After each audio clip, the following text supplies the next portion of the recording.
Hey folks, Sheila here from Design Files. In today's video, I thought I would share some tips and tricks that you can use if you want to include paneling or trim into your mood board designs to create realistic mockups. So in this video, I'll show you exactly how to do that. You can also use these tips for adding in wallpaper.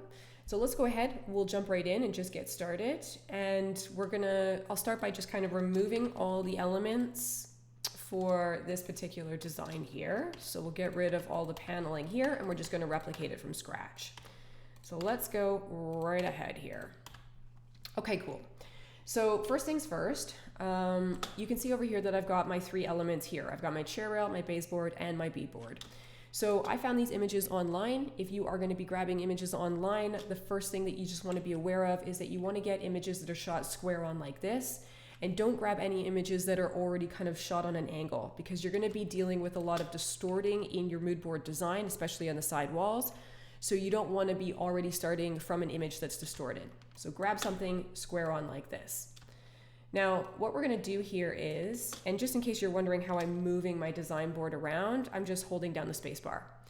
So, and then, holding down the space bar and using my left button on my mouse. Now, what I'm going to do here is I'm going to line up my beadboard with one edge of the wall, and I'm going to scale it down so I have it kind of roughly where I want it to be. So you can just eyeball it into place. I'm just going to zoom in here. And what I'm going to do here is I'm just going to duplicate this piece and move it all the way across the actual wall here. So I'll use my left, right, and up, down arrows to just get everything perfectly aligned.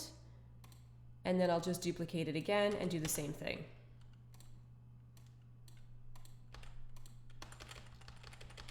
Okay, so we're just gonna do one more piece here, and actually I'm gonna bring this one in a bit more, and then we'll do this final piece here. Now, I'm just going to, there we go, right about there, and I'm not even gonna bother cutting that off because that actually ended up lining up perfectly. But if it didn't for you, you would just use the crop tool over here and you would crop off the edge until it was flush with the wall here. So now that we have the paneling in place, what I'm next going to do is I'm going to bring in my baseboard. I'm going to bring it forward so it sits on top of all the layers. So I'll use this button right here. And then we're going to slide this down. And again, I'm going to line it up with the bottom corner here of the wall. I'm then going to, I'll just zoom in again so you can see what I'm doing. I'm going to scale this down so I have it kind of where I want it to be. So let's say I want it roughly this size. And then what I'm going to do here is I'm actually going to use the distort tool right here. I'm going to click on that. I'm going to click on one of the corners of the baseboard and I'm going to drag it all the way across to the other side of the wall here. And then I'll do the same thing for the top corner and just bring it all the way over. And then I'm going to line it up. So right about, I'm going to say right about here. Okay.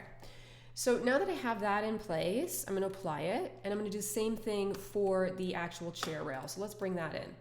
We'll also just make sure, I'm going to bring this forward all the way to the front so it's in front of the beadboard. And then again, I'm going to bring this over to the edge, line it up where I want it to be, and then scale it down to the size that I want. So roughly that. And then what I'll do here is I'm just going to zoom in a little bit. And again, we'll be using the distort tool. So click on that. Click on one of the corners, bring it all the way across. And then do the same thing with the bottom corner to bring the other edge all the way across. So right about here.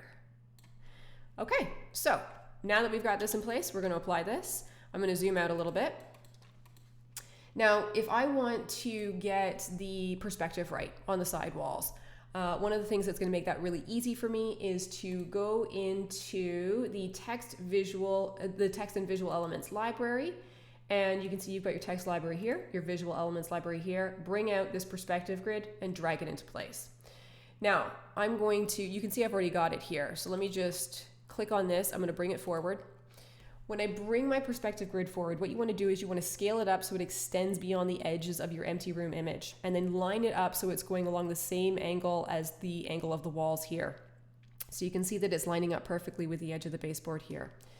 So you just need to get it in line, because then once you have that, it's going to make it a lot easier for you to duplicate and distort the paneling and the chair rail along the side wall here.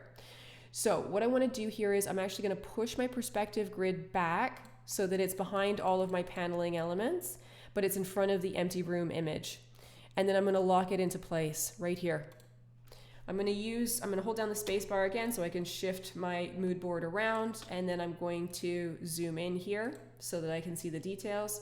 I'm going to take one of these beadboard paneling pieces and I'm going to duplicate it, and then we'll just add it over here to the side. I'm going to line it up using my left, right, and up, down arrows. And then what I'm going to do here is I'm going to start to distort this right side panel here, or this beadboard panel. And we'll do that using the distort tool right here.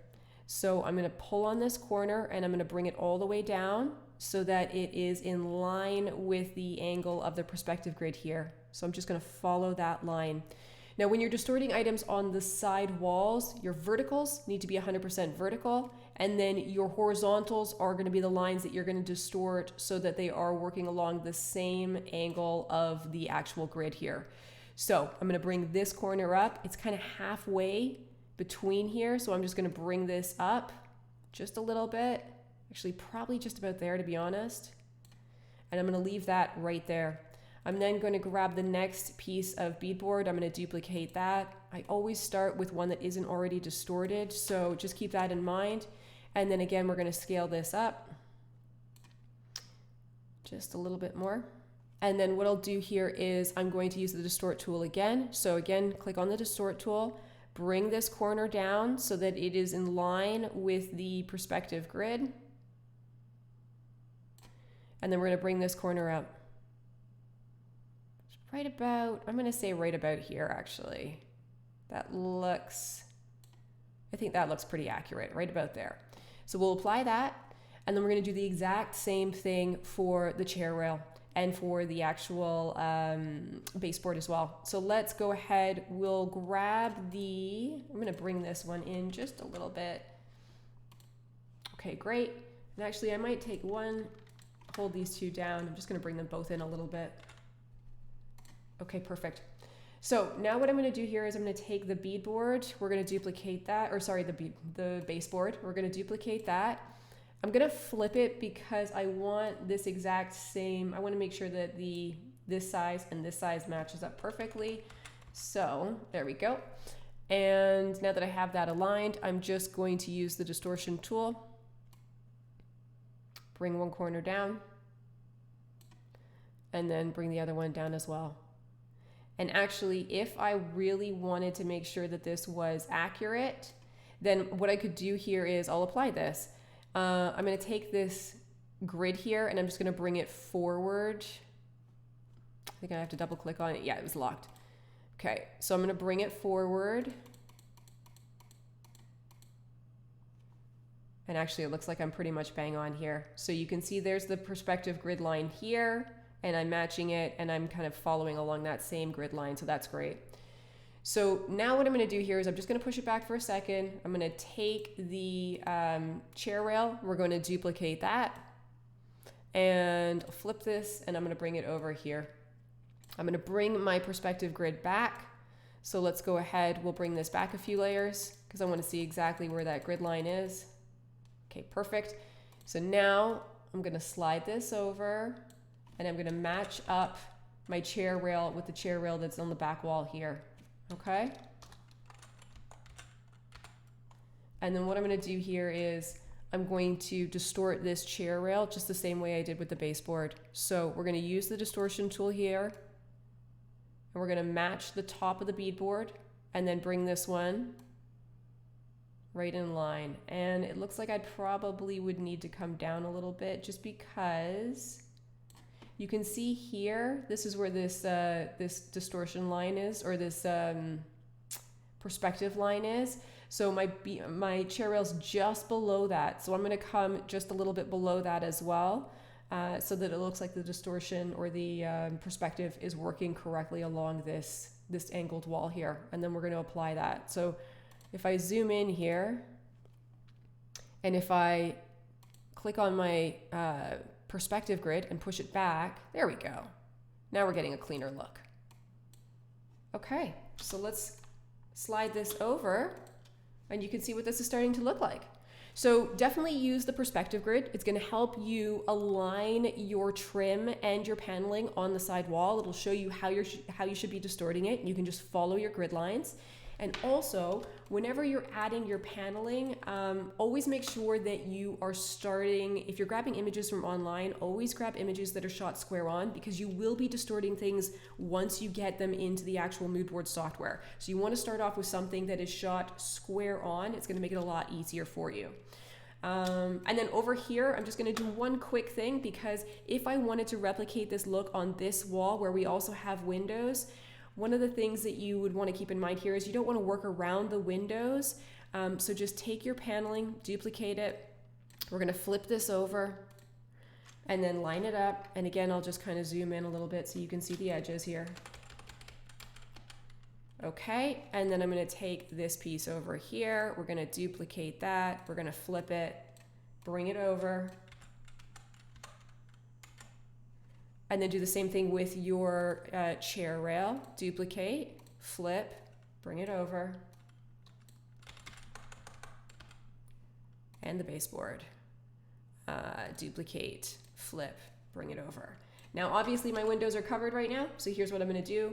What I actually did was I duplicated my empty room image, and then I traced using the background removal tool here. I just manually traced around the window so that I had just the window element, and that's going to allow me to have this as a separate layer. So now I can bring it forward. So it makes it a lot easier for you to just do whatever you need to do to the wall, and then cut your window out and then bring it forward as a separate layer so that you can lay it on top. So there you go. Pretty quick and easy for creating your paneling along the walls. And if you need to shift anything just to kind of, there's a little gap here, so I would probably shift everything over just a little bit. But by following these steps, you'll be able to just add paneling to your walls. And remember, you can also use this technique if you're going to be applying wallpaper as well. So you would just kind of have your one little thumbnail, duplicate it across, duplicate it all the way across, and then you can distort the verticals so that, or the horizontal lines, so that you're following your perspective grid for a realistic look. I hope you found these tips helpful. And as always, if you have any questions, just let us know. We're happy to help.